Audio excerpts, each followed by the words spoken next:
Hey everyone, welcome in to another daily editorial here on the KE Report. In this daily editorial, I am introducing to all of you Firefox Gold, traded on the TSX Venture Exchange under the symbol FFOX and on the OTCQB under the symbol FFOXF. Now, I know a number of you are somewhat up to speed on Firefox, but we wanted to bring Patrick Highsmith, the chairman, on with us to provide a bit of a broad update here, really recapping where the company is with their numerous projects in Finland and also some of the work that is going to be planned. One thing to note, though, is that I am hosting a webinar with Patrick and the CEO, Carl, on Monday, September 13th, 1 p.m. Pacific time. I will post a registration link below to that webinar where you all can sign up for free, and you do then have first access to the recording of that webinar. Also, you can send me your questions for Patrick and Carl to be brought up during that webinar. My email address is fleck@kereport.com. Now, Patrick, let's start off with the broad update or broad introduction to the company. This company was started back in 2017, IPO'd in 2018 with a focus in the Lapland Greenstone Belt in Finland. Take us through your main projects here, Patrick. How many projects do you have, or how many prospects do you have that will be drilled? Hi, Corey. Thanks for having us. Firefox is a huge tenement holder, about 800 square kilometers of this prospective belt, Corey, and we have 4 prospects that are at the drilling stage, drill ready, permits in hand or immediately pending. And we've already been drilling and hitting gold on several of those, such as Mustajärvi, which we announced some results on yesterday. So 4 drill ready prospects, Corey, and behind that is an incredible conveyor belt of properties totaling about 8 more, depending on how you name a project versus a target versus a prospect, let's say. But in that group of properties, again, up to 800 total square kilometers there. And those early stage properties are getting boot leather, they're getting prospecting, they're getting airborne geophysics and that sort of thing done. In total, we talk about a portfolio of 12 projects, and we'll be drilling on those 4 prospects I mentioned. All 4 of them we'll see drilling in the next sort of 10 months.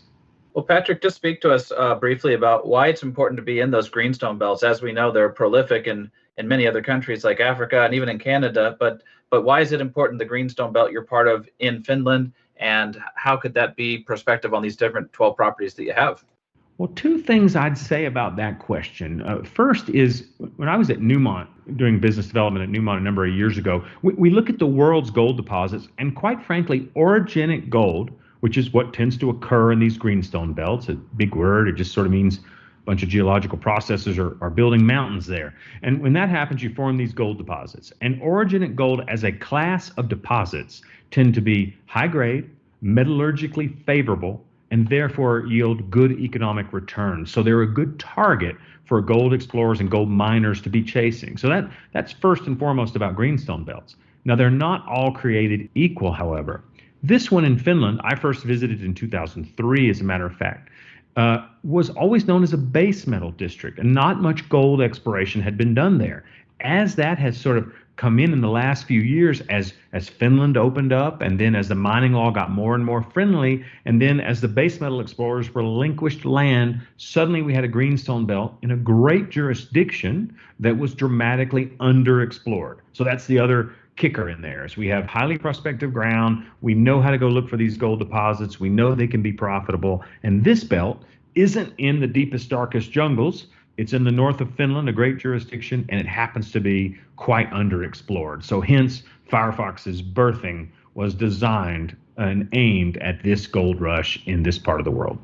So, Patrick, when it comes to the 4, let's call them priority prospects and projects here, what's some of the past work that's been done on any of these? Essentially, what stage are these at? I understand they're drill ready, but how much historic work has been done? What are you guys working off of to generate these targets?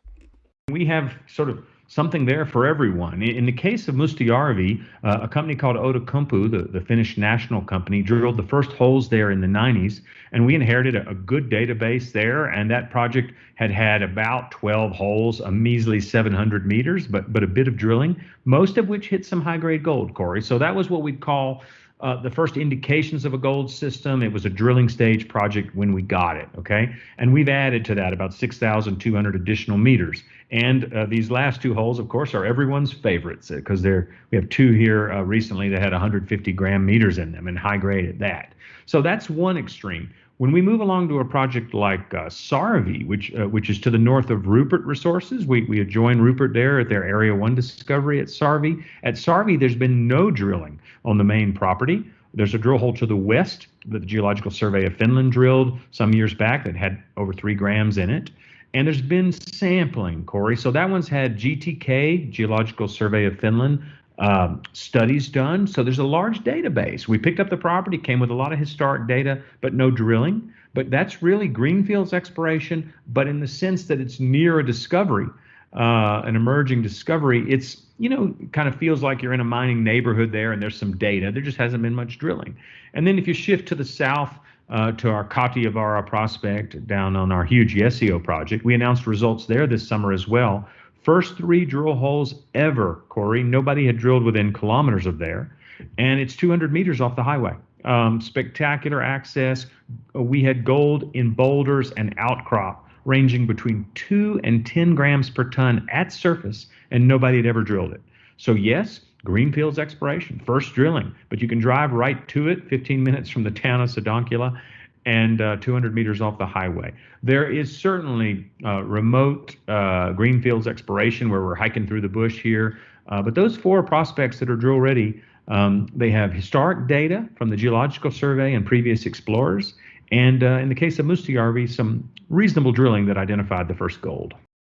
Well, just as you move forward and the market anticipates some more drill hits like you had yesterday at Mustajärvi, what will the balance of the drilling be across the 4 projects, Patrick, and how many meters do you expect to drill through the balance of the year?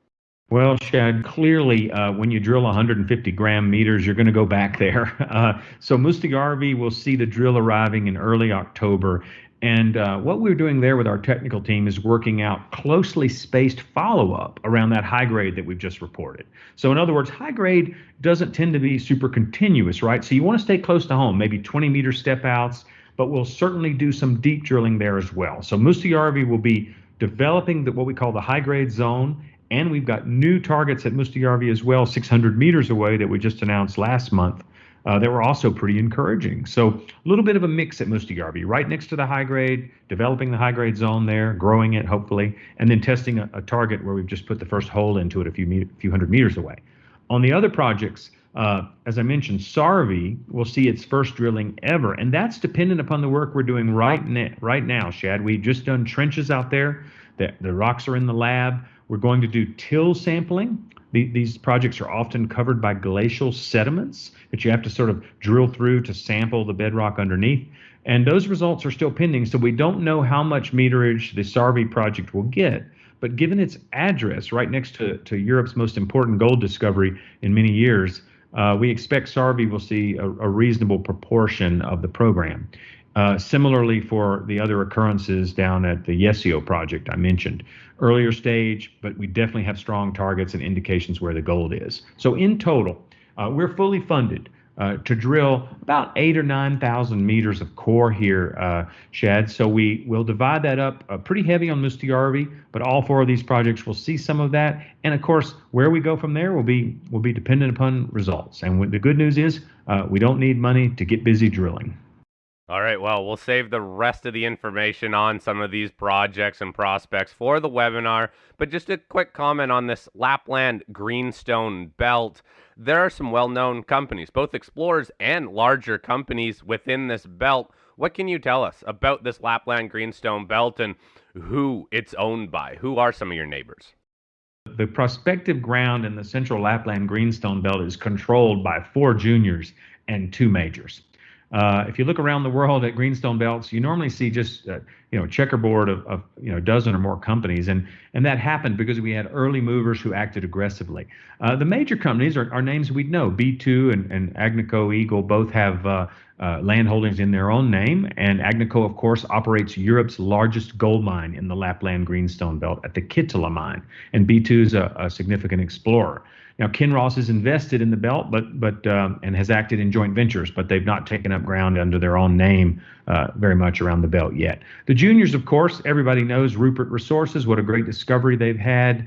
Orion Resources, our friends there at Orion have been active in the belt for since 2015 or so. Ourselves, Firefox Gold, of course, and S2 Resources, a Mark Bennett-led junior out of Australia that sort of split itself between nickel and gold. So those are the names you need to know. And we've got this great new discovery by Rupert that sort of put things on the map in a big way last May. Well, Patrick, as you move forward, just remind the listeners, what kind of money do you have in the Treasury to fund some of these upcoming drill programs? We completed a financing in the late spring, early summer, and we've got about $3.5 million Canadian in the bank right now. And we put most of our money into the ground drilling, so that's what we'll be drawing from. And the share price has performed well since some financings previously, and so there's certainly some warrants out there that your followers and listeners will see, and a lot of those warrants are in the money, so that could change the game. And based on results and future action, there could be a top up to the Treasury from in the money warrants. All right, quick comment on the share structure too. About 100 million shares outstanding on a fully diluted basis, about 146 million. I'm seeing here that management owns about 11%, retail at about 30%. You guys have a lot of institutions and other, let's call them larger shareholders of the company. Can you take us through a couple of the bigger ones, please? Yeah, since we founded the company, we found like-minded folks who knew this belt was prospective when we put institutional shareholders in there, even when we were financing as a Priveco, Corey. But today you'd see our largest shareholder is Crescat Capital out of Denver, and Quentin Henney and I go back over 20 years and working with Quentin regularly, discussing these great results when they come out. So Crescat, very important, came in about 14 months ago. SSI Asset Management out of Zurich, again, fantastic group that is holding about 9.9% of the company. Mike Gentile out of Quebec, a very sophisticated mining investor, also a significant shareholder. Interestingly, Finland's only gold and silver fund, Zenito, is a significant shareholder of Firefox as well, sitting at about 5%. So great shareholders who kind of know what it takes to go find gold, Corey, and that's why we like working with them. All right, final question, then we'll get you out of here, Patrick. But please just provide a little background on primarily yourself and Carl, the CEO. Indeed. Carl is a businessman. Carl's an economist. He's really a hard currency kind of guy. We first met when he was a precious metals investor in 2005. Very serious, focused on hard assets like gold and silver, and based in Tampere, Finland, and has had some success in sort of the tech side of things before mining. And he's been running a private prospect generator in Finland now for about 15 years. So that was his entree to the mining business in Finland before becoming CEO of Firefox. Myself, I'm technically trained. I'm a geological engineer and geochemist by degrees, but over 30 years in the mining business, about half of that, sort of purely technical in exploration and operations and business development for companies like Rio Tinto, BHP, and Newmont. But more recently, I've been sort of putting together junior companies and building teams, and I've worked for some junior names that some folks may have heard of. I was a founding CEO of Lithium One, had a lot of success there a while back, and since then, Bellhaven Copper and Gold, for instance, and a few others. And I'm also CEO of Timberline Resources working in Nevada. So kind of a geologist who's worked on a bunch of different commodities for about 30 years. All right, Patrick, we're wrapping it up here. But again, that webinar happening on Monday at 1 p.m. Pacific time. You can sign up below by clicking that link. And also send me, please, any questions you have for Patrick and Carl for that webinar. My email address, again, fleck@kereport.com. Patrick, thank you for the update. We'll chat again on Monday. Thank you, Corey. We're looking forward to it.